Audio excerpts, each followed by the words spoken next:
తెలుగు రాష్ట్రాల్లో 450కి పైగా రోబోటిక్ సర్జరీలు సక్సెస్ఫుల్ గా చేసిన ఘనత మణిపాల్ హాస్పిటల్దే. హైదరాబాద్ లో కొద్ది రోజుల పాటు కూల్చివేతలు అలా ఆగిపోయాయో లేదు.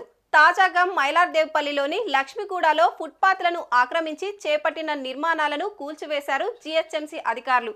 ఆయా ప్రాంతాల్లో ఎలాంటి అవాంఛనీయ ఘటనలు జరగకుండా పోలీసులు భారీగా మోహరించారు.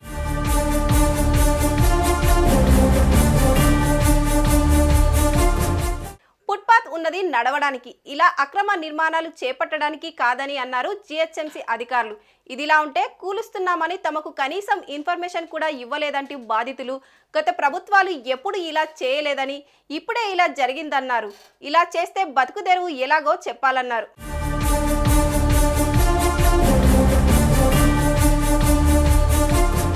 ఇక కూల్చివేతల సందర్భంగా ఎలాంటి వివాదాలు జరగకుండా భారీగా పోలీసులు మోహరించారు.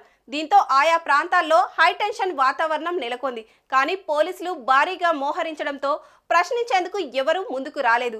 అయితే అక్రమ నిర్మాణాలు కాదనడంతోనే ఇలా కూల్చేసినట్లు తెలిపారు అధికారులు. సుమన్ టీవీలో మీ పర్సనల్ అండ్ బిజినెస్ ప్రమోషన్స్ కోసం కింది నెంబర్కి కాంటాక్ట్ చేయండి.